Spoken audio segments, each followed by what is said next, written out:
Hola, ¿cómo están? Bienvenidos a una nueva entrevista de Carta Política. El tema que vamos a tratar es otra vez las elecciones que van a tener lugar en Brasil. Hablamos de la segunda vuelta electoral entre Luis Ignacio Lula da Silva y Jair Bolsonaro, el presidente en ejercicio. La campaña se ha estado calentando en las últimas semanas, han ocurrido múltiples sucesos y por eso nos vuelve a acompañar en esta ocasión Samer Belloni, coadministrador de Américas Voto, ingeniero, brasileño oriundo del estado de Rondônia, que nos va a estar, explicando un poco los sucesos recientes que han tenido lugar en, nuestro país vecino. ¿Cómo te encontrás, Samer? Bienvenido. Muchas gracias, Felipe, por la invitación novamente de estar acá. Mucho mejor de la semana pasada, que yo estaba con una gripe. Hoy estoy bien. Y la campaña, así como yo, siguió en frente y está en su punto máximo para la segunda vuelta presidencial, que creo yo que va a ser una de las segundas vueltas más aceradas y espetaculares que já vimos em Brasil e no continente de Latinoamérica nos últimos anos. La verdad es que así parece. Me gustaría que empezaras a contarnos un poco cómo llega Brasil a esta segunda vuelta que va a tener lugar ahora el 30 de octubre.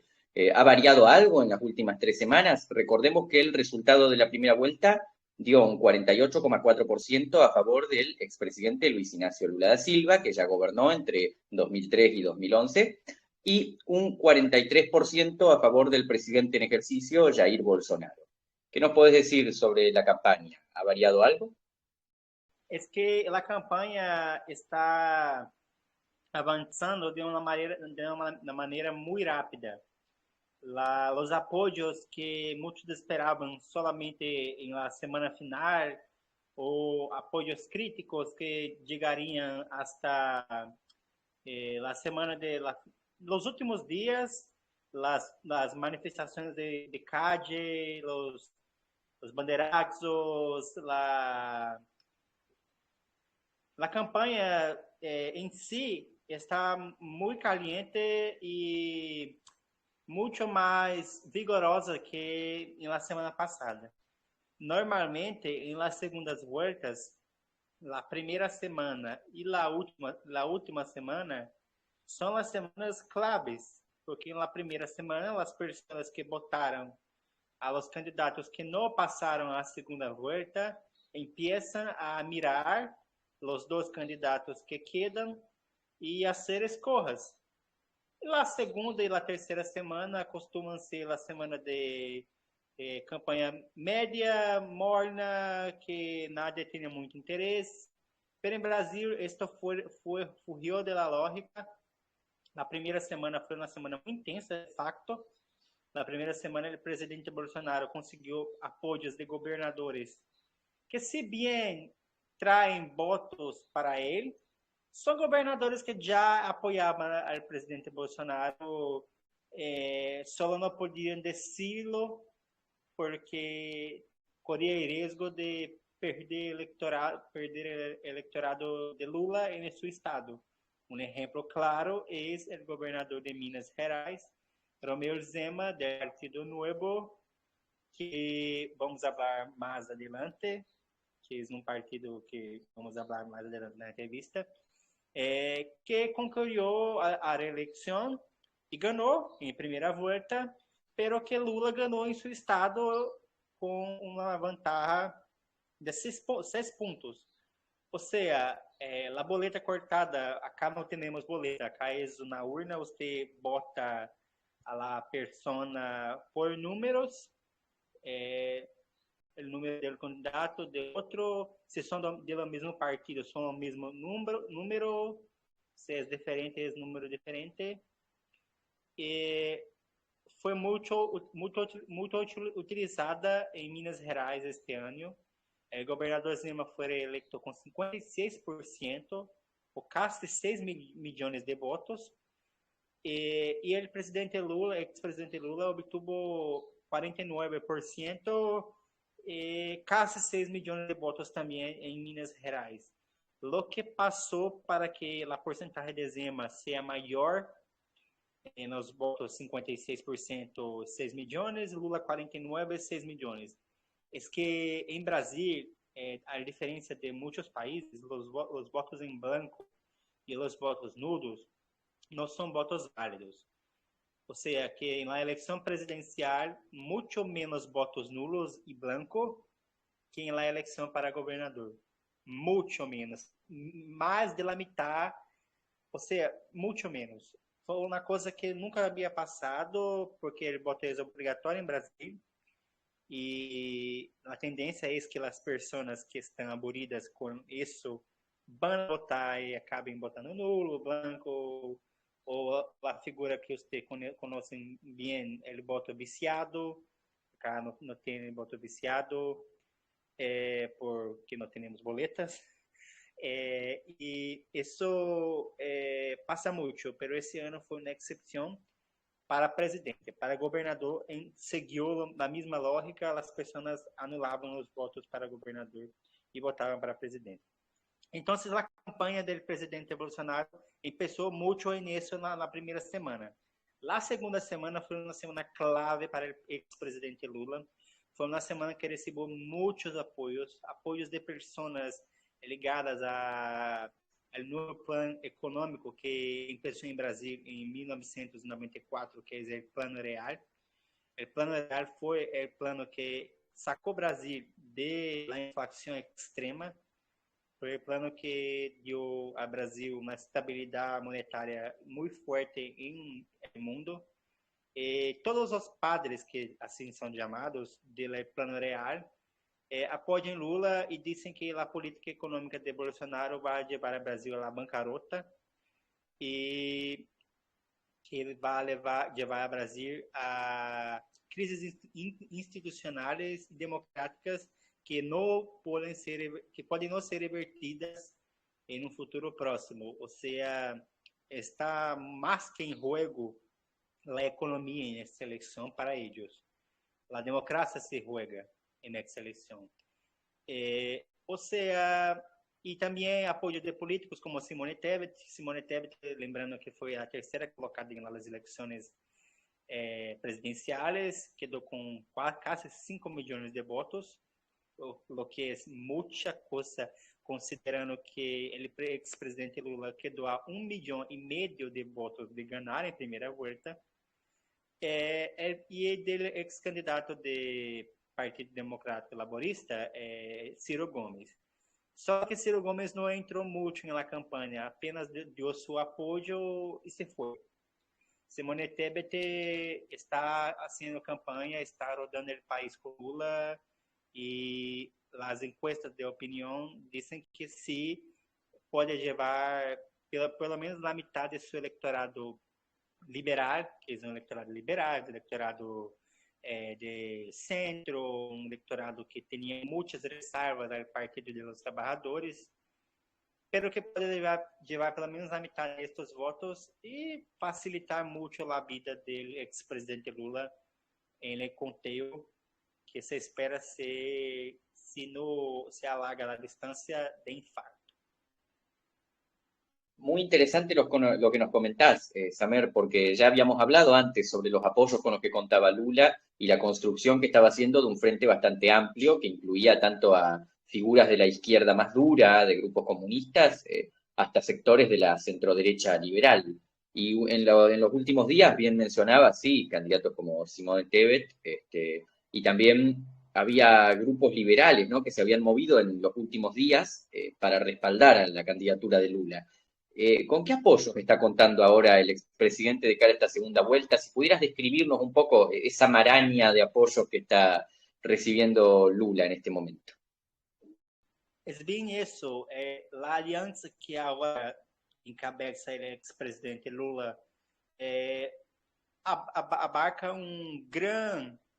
uma grande corrente ideológica em que Brasil tem, que, por exemplo, vai desde os trotskistas do Partido Comunista de Brasil Cá em Brasil temos dois partidos comunistas, o Partido Comunista de Brasil e o Partido Comunista Brasileiro.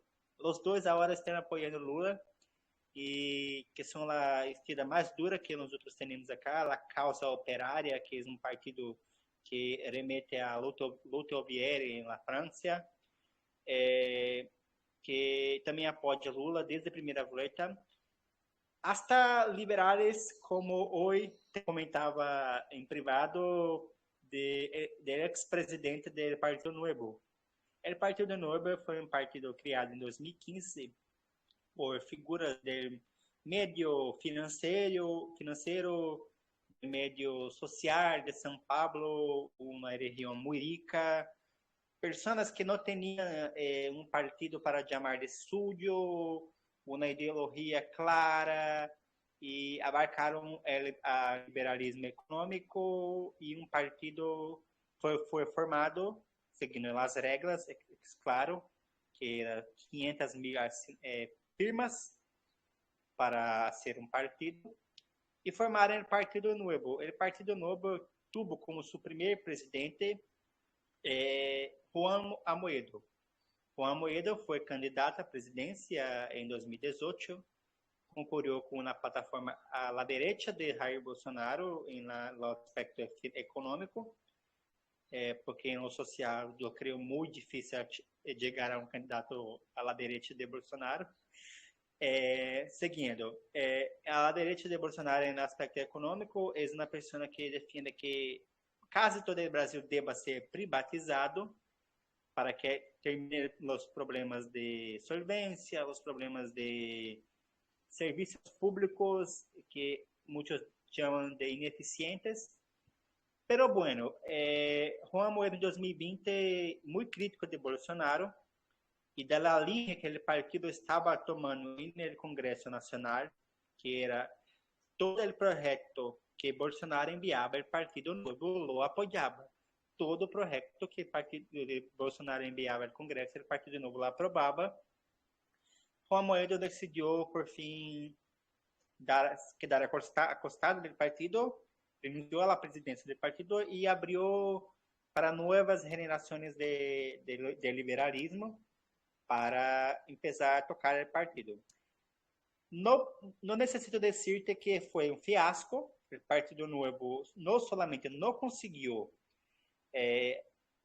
passar a cláusula de barreira que existe em Brasil para que você tenha os fundos públicos para hacer campanha, tenha tempo de televisão, que você tenha espaço no Congresso, não as bancas, espaço, quero dizer eu, comissões, que você tenha comissões no Congresso. O Partido Novo não conseguiu os 2%, não é muito, 2% do eleitorado nacional.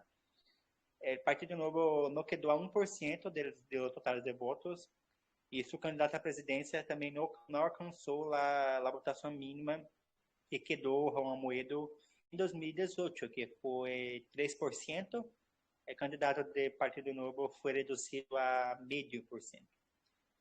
Ou seja, o partido queda muito desgastado, e é um sintoma que muitos dizem que é culpa de Moedo, mas eu vejo com outros olhos. Para mim, você abraçar o bolsonarismo, muitas figuras do bolsonarismo agora de facto estão no Partido Novo, é algo que não é benéfico para você se você tem uma renda liberal por completo. É caso que você é um clone do original e as pessoas têm o clone e o original para votar. As pessoas vão votar por o original.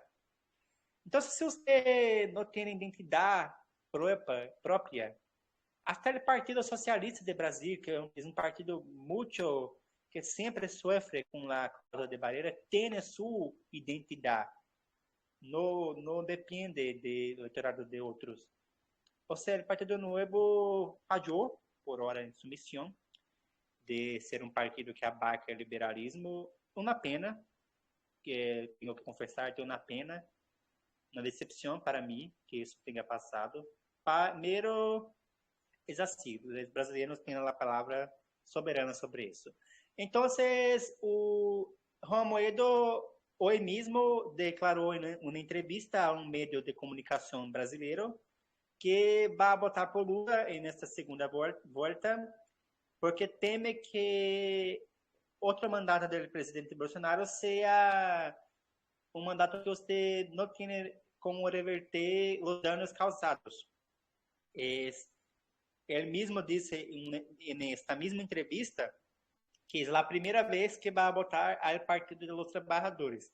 Não é que vai votar a primeira vez em Lula, é a primeira vez que vai votar por el Partido dos Trabalhadores. Ou seja, e que vai ser o esforço de pensar quando vai votar a digitar os números em las pessoas que morreram de la COVID porque o presidente não las importava. Que vai pensar no país que quedou em mãos de Bolsonaro os 4 anos e bueno, está aí, o país está aí, pero muitas crises sociais nos aguardam el ano que viene, porque a maquiagem eleitoral já vai haver passado. E Lula abarca muito desse eleitor que só vai votar a ele porque não quer que Bolsonaro continue. A eleição do Congresso, sim, foi um fator importante para que muitas pessoas declarem apoio a Lula, porque o Congresso, como já mencionamos acá, é um Congresso mais conservador do que o anterior e provavelmente o Congresso próximo vai ser mais conservador que este. E Bolsonaro teria muitas facilidades de aprovar coisas antidemocráticas em seu segundo mandato. Não queria referir-me acá a políticos que estão em poder em Latinoamérica, pero a la Bukele, a la Noriega, a la Chávez, Maduro. Ou seja, sua proposta de aumentar a Corte Suprema de Justiça para 16 ministros já está pronta, já está redigida para enviar ao Congresso. Ou seja, é uma ameaça que muitos se alertam às pessoas e que por os resultados das urnas é bem possível que seja evitada. É bem possível. Porque o ex-presidente Lula tem uma ampla gama de apoios, não somente políticos, como sociais, que lhe permitem ser mais allá que a esquerda.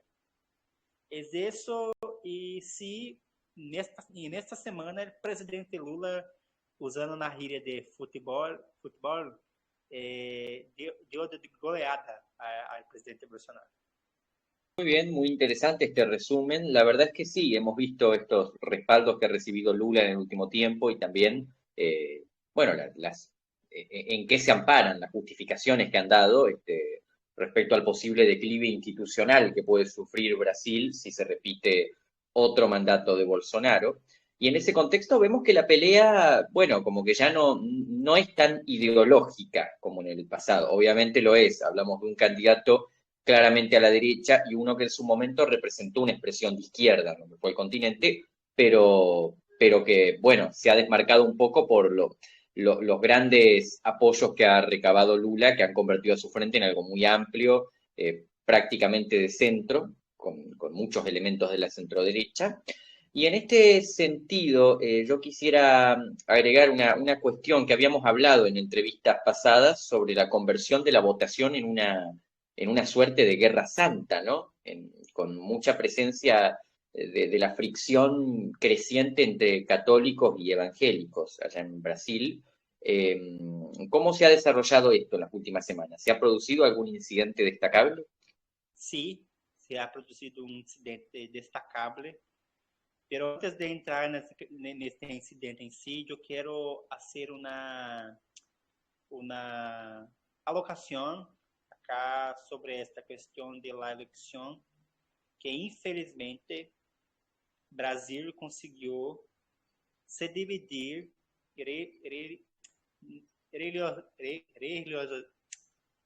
de religión para esta elección, una guerra santa, o sea, ¿quién es más temiente a Dios? ¿Cuál de los candidatos tiene más capacidad de gerir el país en los principios bíblicos? ¿Cuál es la persona que menos es satanista? Porque el debate del satanismo en la primera semana fue muy fuerte. ¿Cuál de los dos candidatos era más satanista? Mentiras, fake news de ambos os lados. E esta divisão quedou reflejada, como você mesmo lo postou, muita gente lo postou em Twitter. A encuesta Datafolha mostrou que 68% de los evangélicos de Brasil van a votar el próximo dia 30 de outubro al presidente Bolsonaro, 32 al expresidente Lula. E que 61% de los católicos van a votar al expresidente Lula e 39 al presidente Bolsonaro. Lo que eu queria destacar, esta clivagem religiosa é também uma clivagem regional. La clivagem regional queda muito destacada porque no nordeste do Brasil, onde Lula tem uma larga vantagem, ou seja, Bolsonaro não tem nem onde sacar muitos votos de allí, tem que ir para outro lado porque já não tem onde conseguir. É uma região muito católica, uma região que muitas pessoas professam até hoje sua fé católica e hasta as variações do catolicismo, a apostólica romana, a Igreja Nacional de Brasil, as variações do catolicismo que quedam muito estampados no nordeste do Brasil. E as igrejas evangélicas são maiorias no sul do Brasil. No sul do Brasil e parte do norte que eu vivo, parte do norte que é muito evangélico. Por muitos anos, o único estado do Brasil onde hubiera mais evangélicos que católicos, segundo o censo de 2010, que é o censo que vai sair este ano, nos vai dizer melhor, era Rondônia, meu estado. É o único estado do Brasil que tem mais evangélicos que católicos de los 27 estados. Então, a questão de religião é uma questão regional e muito pegada também que no passado muitos religiosos católicos ingressavam na política porque tinham que era uma melhor forma de ajudar a seus trabalhos sociais, a questões que eles eram dedicados. Tinham um projeto, sabe? Um projeto. Pero muitos evangélicos também ingressaram na política, muitos católicos deixaram a política, pero agora que os evangélicos têm praticamente seu candidato, sua ideologia, sua postura, muitos católicos, não é a palavra que eu queria usar, se sentem compelidos a também entrar ao jogo, a entrar e participar. E se um lado tem um candidato, o outro busca o outro candidato. É lamentavelmente assim que está passando as coisas aqui. E porque o Partido dos Trabalhadores sim tem uma tradição muito histórica na Igreja Católica. Muito histórica. Muitos dos fundadores do Partido dos Trabalhadores eram religiosos católicos. Tinham uma função social no partido. O partido, por muito tempo, foi oposição. Só chegou a ser governo em 2002. Aí não queda outra. Evangélicos entraram, mas à direita, católicos quedam pelo centro-esquerda. Aí não tem de onde ir. E você me pergunta, como se desenvolve isto la sociedad hasta hoy tiene conflictos por eso. Hasta hoy no tiene conflictos. Conflictos, yo hablo de brigas, pegas. No, hasta hoy no tenemos noticias de eso. Asesinatos por motivos religiosos también no. Espero yo que no, nunca tengamos algo de este tipo acá. Pero atizar esta división por religión fue una cosa muy errada e está cobrando seu custo ao presidente Bolsonaro, porque se você tem uma guerra santa que seu eleitorado é minoria, o eleitorado da maioria vai competir a votar contra você. Você não vai chegar simplesmente aos católicos do Brasil e dizer, vote em mim porque eu sou evangélico e eu represento a fé cristiana. Que mais? Que mais? As pessoas muito perguntam, que mais? Mas nada. É basicamente isso que Bolsonaro tem aos evangélicos.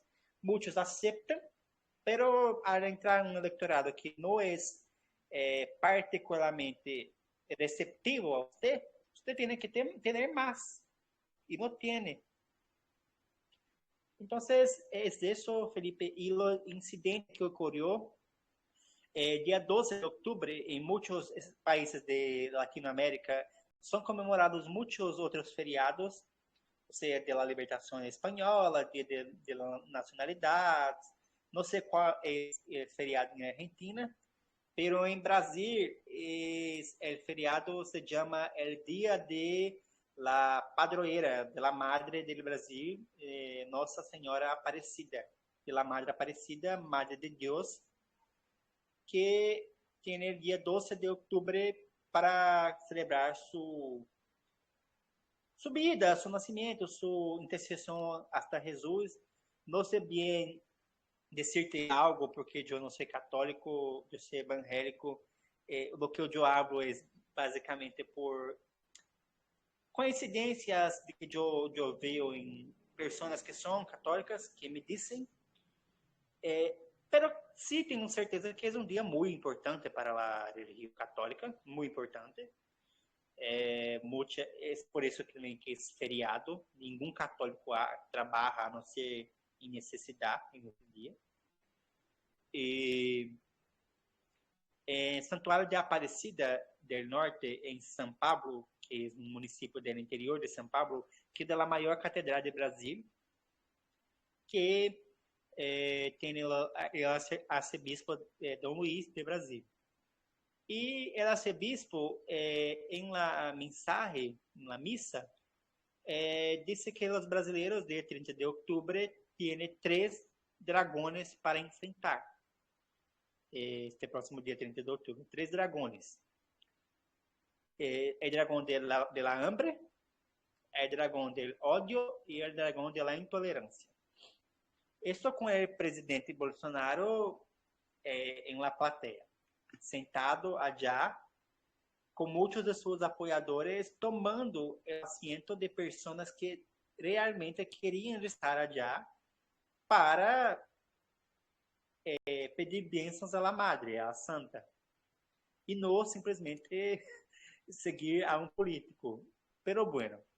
E assim, e muitos apoiadores de Bolsonaro afuera do santuário estavam agredindo a los membros da TV Aparecida, que é uma televisão que os católicos mantêm em Brasil para seu uso católico, agredindo os repórteres, as câmeras, gingando, usando palavras de barra,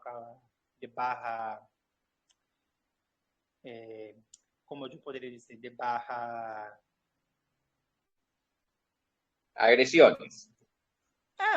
Palavras que remetem à agressão de pessoas que estavam já para adorar a Madre. Muitos, creio eu, não eram católicos, só estavam já para ser número.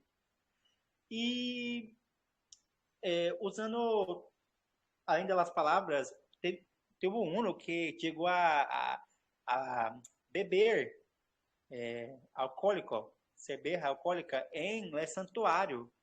Ou seja, desrespeito total e que reverberou muito em Brasil. E vai reverberar muito, porque muitas pessoas católicas já não tragam Bolsonaro.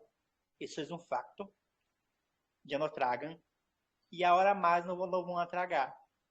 E com uma eleição cada vez mais polarizada e cristalizada, onde os votos não se movem, não vai voto de um para outro e de outro para outro.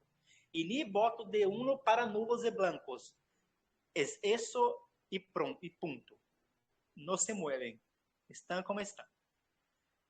Aí é muito difícil ter que necessita captar votos, tenha votos em uma situação como esta, ainda mais com Lula sequestrando a pauta de las calles, que Bolsonaro sempre foi reconhecido por fazer multitudinárias manifestações de calle ao redor de sua campanha na primeira volta. Você viu alguma manifestação de calle de Bolsonaro nessa segunda volta que chegou aos níveis de Lula? Não vimos. Não sei se já se esgotaram de fazer isso, se cambiaram de estratégia, se as pessoas se cansaram ou se desmotivaram por o resultado da primeira volta. Não sei, pero a parte del data povo, Bolsonaro costumava chamar el data povo, que em referência a Datafolha. Se el pueblo me apoya, yo sé porque yo mido en las manifestaciones que el pueblo me apoya y yo voy a tener 60% de los votos. Las urnas demostraron que no tienen 60% de los votos y que hacer actos multitudinarios no le garantizan nada. Entonces, es eso, Felipe. Lo que yo podría te decir sobre esta cuestión religiosa es eso, que se está reverberando muito em Brasil e que a cribagem religiosa e a regional, elas estão casadas quase como sempre no aspecto regional, religioso, não entrando muito em um aspecto econômico, porque muitas pessoas ricas do Nordeste, que têm um padrão de vida muito alto, botam na Lula. E por aí va. ¿Verdad? Sí, es tremendo este proceso electoral, tal y como nos lo estás describiendo. Estamos sí ante una cuestión regional, ante una cuestión religiosa, que muy probablemente deje marcas visibles por un largo tiempo. Hay que ver cómo en un eventual gobierno de Lula, suponiendo, porque se ve como lo más probable que él gane esta segunda vuelta, hay que ver cómo se encara esta cuestión, porque eventualmente va a tener que abordarse, probablemente por una vía de trabajo social para garantizar una reconciliación entre las dos religiones, entre las dos posturas y entre las regiones, antes de que devengan en hechos de gravedad, en incidentes como el que describiste allá en el santuario. Esperemos que se logre encarar de la mejor manera posible. Respecto a Bolsonaro y su estrategia de campaña, ¿qué podría intentar o qué ha intentado hacer para contrarrestar su desventaja entre los católicos? ¿No ha intentado hacer nada al respecto? ¿Alguna movida, alguna promesa, alguna manera de encarar ese electorado que es mayoría? Bueno, Bolsonaro, em eleitorado católico, está usando a tática que usa para o eleitorado general, que é associar ao ex-presidente Lula a questões sociais, como o aborto, o casamento igualitário, o uso de substâncias tóxicas como marihuana, cocaína e essas outras coisas que Bolsonaro disse que Lula vai a liberar, legalizar em Brasil. Se eleito, que o eleitorado católico é um eleitorado muito conservador neste aspecto. Isso é em quase todo o continente. casi todo el mundo católico es conservador en esas pautas. E usando a imagem de que ele se arrependeu, tentando generar empatia às pessoas da sua figura, usando sua esposa, sua hija, para tentar aplacar um pouco a rejeição que tem sua imagem por suas ações na pandemia, dizendo que se as palavras de ele são o que as pessoas, o que está impedindo as pessoas de tomar a decisão certa que para ele é votar para ele. E ele pede desculpas que ele não queria fazer isso em pandemia, pero bueno, eu particularmente não compro estas desculpas. Eu creio que é algo muito eleitoral, é algo que não vem dele mesmo, é algo que não tem relação com seu arrependimento, porque ayer mesmo, el mesmo dia que estava a inserção na televisão, ele vai a um podcast evangélico, ou seja lá, que seja aquele podcast que eu não me acompanho, e disse a la cara do digo evangélico, porque muitos dizem que era um podcast evangélico, mas eu não assisto, não acompanho, então não posso dizer que é esse. E disse que em la pandemia, niños de menos de 5 anos não morreram em Brasil, que não houve mortes de menos de 5 anos em Brasil, que era fraude, que as pessoas colocavam que eram Covid para conseguir mais plata ao hospital. Ou seja, negava que crianças morreram de Covid em Brasil. Ou seja, Brasil tem um dos piores índices de Covid do mundo, a contar a lo general. E os niños são pior ainda. O Brasil perde solamente para Peru em taxa de mortes de niños abaixo de 5 anos. Na Argentina, que foi muito criticada também por el combate ao Covid, tem a 10ª parte de mortes de niños que o Brasil tem. E o presidente vai, no mesmo dia que tenta aumentar sua simpatia ante o eleitorado, e disse que não conhece o filho de alguém que tenha 5 anos que morreu de Covid. Não compro, sabe? É algo que já não comprava. Depois que você vê o que é consistente com sua postura, não somente nesta campanha, todo seu mandato, é algo que você não pode dizer, não, eu vou votar por ele porque ele se arrependeu. Você está se enganando. Você pode votar por ele, ninguém vai impedi-lo. Você queira votar por Bolsonaro, eu queira votar por Bolsonaro, eu puedo. Pero nadie vai a me dizer que é por isso que ele vai cambiar sua postura econômica também, porque é um desastre que está segurando a inflação a caneta. Ou seja, isto vai explotar a qualquer minuto, porque se arrependeu. No.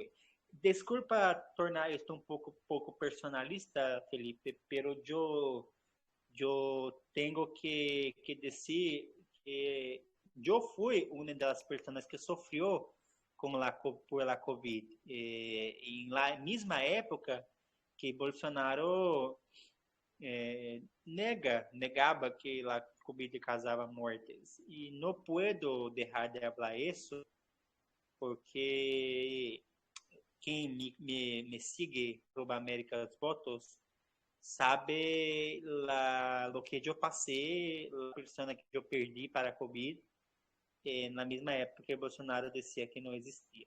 Então, eu tento ao máximo, eu consigo fazer análises independientes, pero una persona que me haga algo como esa a mi familia, yo no tengo ninguna simpatía. La verdad que fue muy cuestionada desde acá de Argentina la gestión de Bolsonaro de la pandemia. Llegaron bastantes informes.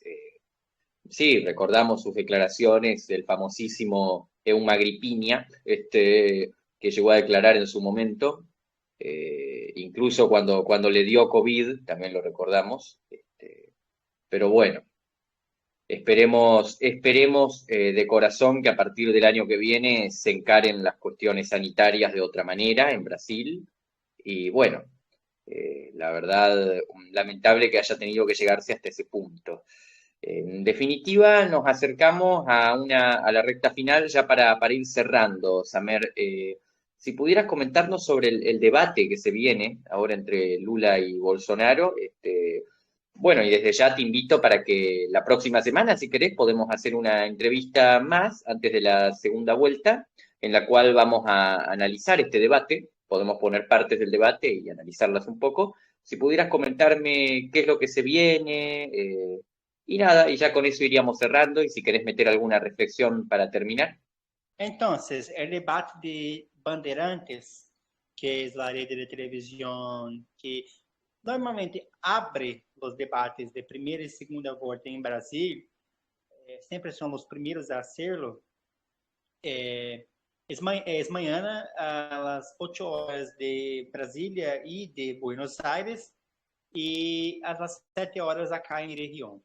Lula y Bolsonaro van a se enfrentar en el debate. Las expectativas son muy altas, principalmente al presidente Bolsonaro, porque Bolsonaro dice que en el debate va a escancarar que Lula es beneficiado por la justicia electoral, porque Bolsonaro, lembrando que tuvo muitos vídeos de campanha derrubados porque hace uso constante de fake news al candidato Lula y que en el debate no va a tener esta mediación.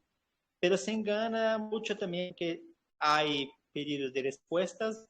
No sé si usted llegó a ver el debate de la primera vuelta que Lula y Bolsonaro protagonizaron un debate de casi 12 minutos con derecho de respuesta uno de otro, uno de otro, uno de otro, uno de otro. Pedía el derecho de respuesta y era acepto, el otro pedía era acepto, el otro pedía era acepto, y los otros candidatos quedaban así, no vamos nunca con eso.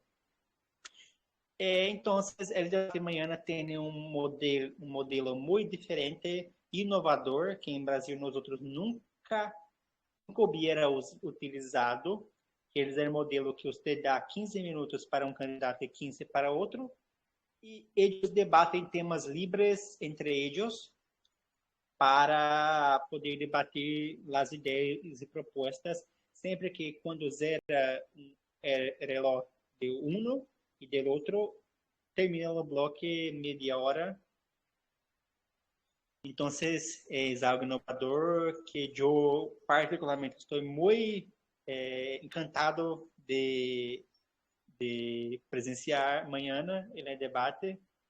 Invitar todos os seguidores a acompanhar o debate de manhã, que vai ser um debate que não vai ter muitas ideias de governo, de país, mas vai, talvez, deixar transparecer que qual é a proposta de los dois candidatos para alguma e outra área do país. La segurança pública, la educação, que é muito importante, o fim da corrupção, porque os dois candidatos têm acusações graves de corrupção, de desvio de fundos. Vai ser um tema muito importante no debate de manhã, porque um não vai poder falar de outro com a cara limpa.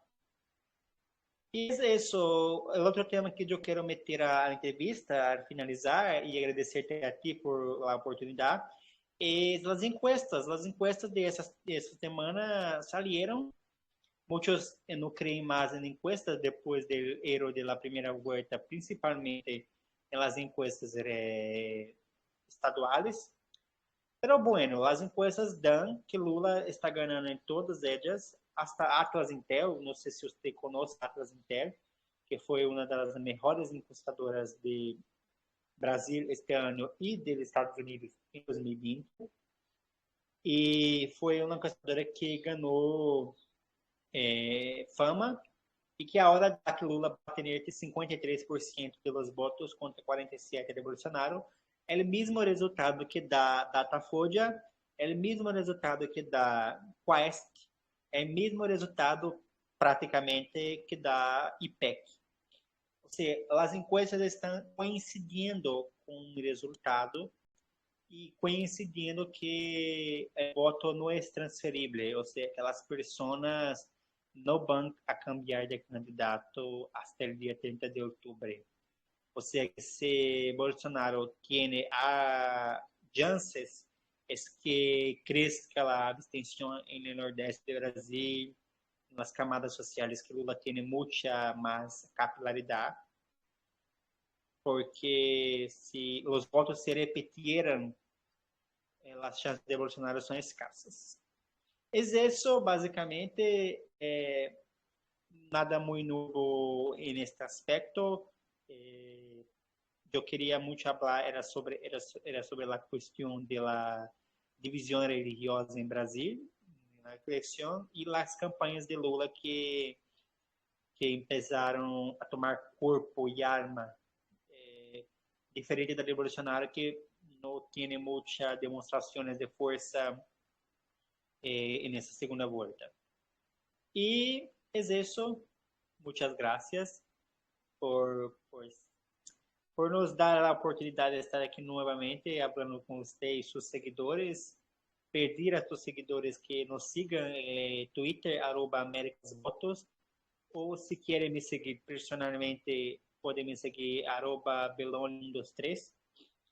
E acompanhar nosso trabalho da cobertura das eleições, que tentamos ao máximo ser mais imparcial possível, pero muitas vezes isso não é possível, porque os outros atrás da página somos pessoas com opiniões e que às vezes não tem ligação com algo, pero que no puede defender. Gracias, Samer, por tu presencia esta tarde, por aceptar estas entrevistas para, bueno, delinearnos un poco el panorama político brasileño, que es bastante complicado, sobre todo para los que lo miran desde afuera. Bueno, entonces, nada más que eso, ya la próxima semana estaremos haciendo otra entrevista para analizar el debate entre Lula y Bolsonaro y quizás repasar un poco el panorama estadual, ¿por qué no? Ya que nos trae este tema a colación Samer. Bueno, nada más eso. 15 días faltan nada más para la segunda vuelta electoral en Brasil. Luis Ignacio Lula da Silva se va a medir contra Jair Bolsonaro y aquí nos ha traído un poco de claridad sobre la cuestión Samer Belloni, ingeniero, analista, coadministrador de @americafoto. Les recomendamos y les invitamos a seguirlo para que estén al tanto de su contenido. Y bueno, y con eso concluimos esta nueva entrevista de Carta Política. Les agradecemos a todos los que nos están viendo y a todos los que nos van a ver. Les recuerdo que pueden seguirnos en Twitter como @politicacarta y en Instagram como Carta Política. Los invitamos a suscribirse a nuestro canal de YouTube y nos estaremos viendo en futuras entrevistas. Muchas gracias.